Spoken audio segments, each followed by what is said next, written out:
This is my sim racing setup, and it's pretty much complete now as far as the typical recipe goes. Solid rig, good wheel, great pedals, triple screens, lovely. But there's been a recent addition that I'm quite excited to finally experience. This device is a Buttkicker, the Gamer Plus model to be exact, which is a shaker device that attaches to your cockpit, and in simple terms, it vibrates to create rumble effects you can physically feel, like a seriously powerful version of what you get in console controllers. I've known about Buttkicker for years and have been around a long time. From what I can see, anyone who has one seems to love it, but I guess I've never really been able to imagine what they're like or truly understood what they do. Now that I've got one, that's about to change. Time to see if I can put into words how much butt a Buttkicker can kick, if a Buttkicker could kick butt. Before I get stuck in, Buttkicker provided this device to me for free for review, but they have no say in what I say, and I say what I think with the price tag in mind. I provide affiliate links in the description on where to buy one that support my efforts if you use them, so please do check them out, and thank you to everyone who has previously spared a click. You make this a pleasure to do. Here's a quick roundup of my thoughts first. I much prefer driving with the Buttkicker than without. It legitimately adds enjoyment to your racing. It's definitely more luxury than necessity, but you shouldn't regret getting one. I can't actually stomach racing without it anymore. I can see it being especially helpful to people who struggle to build a mental connection with the car. It really helps with creating immersion. It can create noise and vibrations that could disturb others, especially if your rig is upstairs above a living area, for example. Think carefully about getting one if that's your situation. Where and how you mount it seems to affect how well it works. There's plenty of stuff to tweak, so definitely experiment. The Buttkicker box is big and heavy. This is an early clue that maybe this device is not here to mess about. I'm a man with a simple mind. I'm reassured by density. And the Buttkicker itself is a solid lump of a thing. It's heavy, cold to the touch, and nice to look at. The Buttkicker comes with an amplifier to deal with the power and signal sent to the shaker, with some dials and buttons on the front for direct twiddling of some settings. The Gamer Plus includes a remote which can turn the Buttkicker up and down, along with some other tweakeries. Very handy. Connecting everything up is super simple. The Buttkicker connects to the amplifier, and the amplifier connects to your PC via USB and to the power. There are other cables supplied to allow a direct audio connection to consoles and music players too, but I haven't tried it. I'll leave that to someone else. A bit of personal judgment comes in as to how you mount the Buttkicker to your rig. Lots of cockpit manufacturers offer a mount which is just a stub that it clamps onto, or you can bolt it directly to your cockpit somewhere with these mounting holes. Luckily, I just happen to have a bit of profile sticking out that I can clamp mine onto, and so far my best results are when I mount it this way. I tried mounting it directly to the profile, directly under my seat, via the mounting holes, and I could barely feel it. So if you're underwhelmed with it on initial testing, then you definitely need to experiment with where you put it and whether or not to clamp it or bolt it. With everything hooked up and live and the device drivers installed, I headed into the action to try it out. My sim of choice, as my subscribers will know, is iracing. The first time I clicked enter car, I held my breath and waited a moment for things to fire up and feel what the Buttkicker would do. Nothing happened. Right, enable the effects in options. The second time I clicked enter car, I held my breath and waited a moment for things to fire up and feel what the Buttkicker would do. As my on-screen Audi R8 fired up, my seat suddenly buzzed into life, but faintly. I clicked the volume up on the remote to give it a bit more juice until the rumble of the idling engine could be clearly felt. I sat there and revved it a little bit in fascination of how I could now feel a physical sensation that tied together what I was seeing, doing and hearing. Clicking the car into gear, the Buttkicker sharply jolted to mimic the gearbox bite in first gear. Alright, this should be good. Let's get out on track. As I drove around, my mind was torn in two. One half was going through the motions of driving around the lap like I've done time and time before, but the other half fixated on something completely new to me. This entire cockpit is now made live by a rumbling of a simulated engine. But as you accelerate up the rev range and the noise rises, so does the Buttkicker, and the resulting effect is sent straight through your hips and your back, and can even be felt through the soles of your feet because the vibrations are conducted through the entire cockpit and up through your pedals, though that might vary depending on your cockpit type.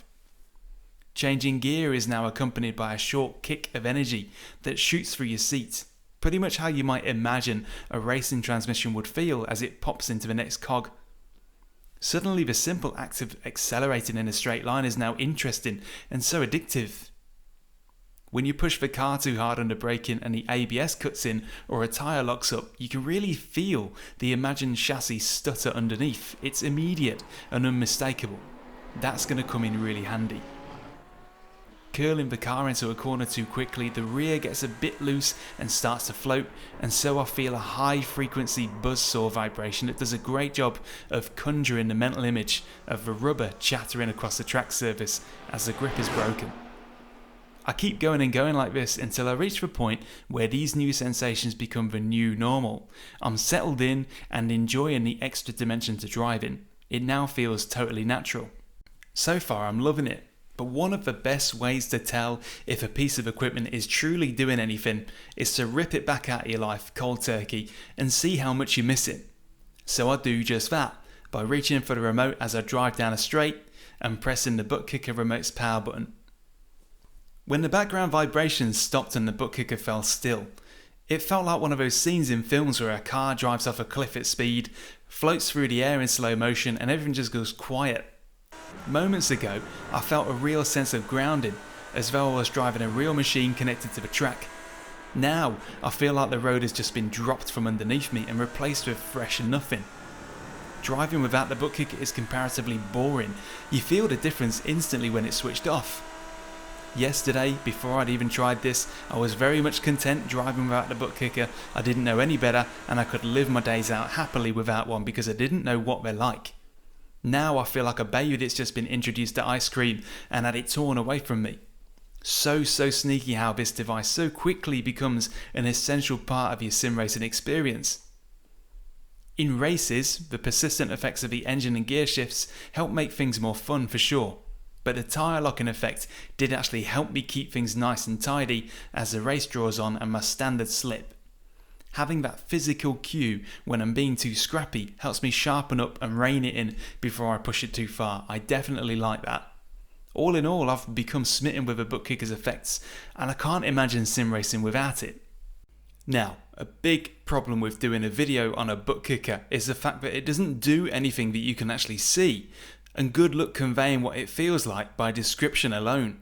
I even installed some indicator cheese which would make the vibrating effects more obvious to the camera, but that didn't really work either. You're just going to have to trust me, it's a bit like leaning your head on the bus window. And time to touch on a more practical topic, noise. The Buttkicker is a powerful thing, and it does what it does by creating vibrations that can be very intense if you so wish. Because of this, you may find that noise could be a factor. Your rig can become a bit like a gigantic tuning fork when the Buttkicker's putting out high frequency vibrations.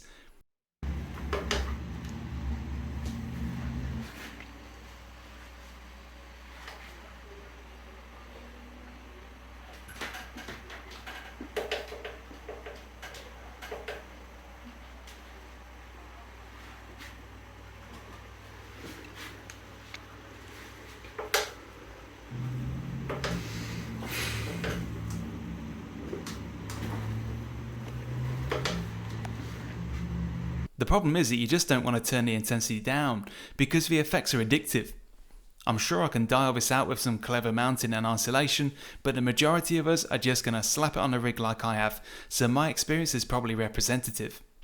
This is one situation where all you blokes that have been kicked out of the house and into the garage with your sim rigs can rejoice, because this won't be a problem for you at all. Turn it up and have yourself a good time.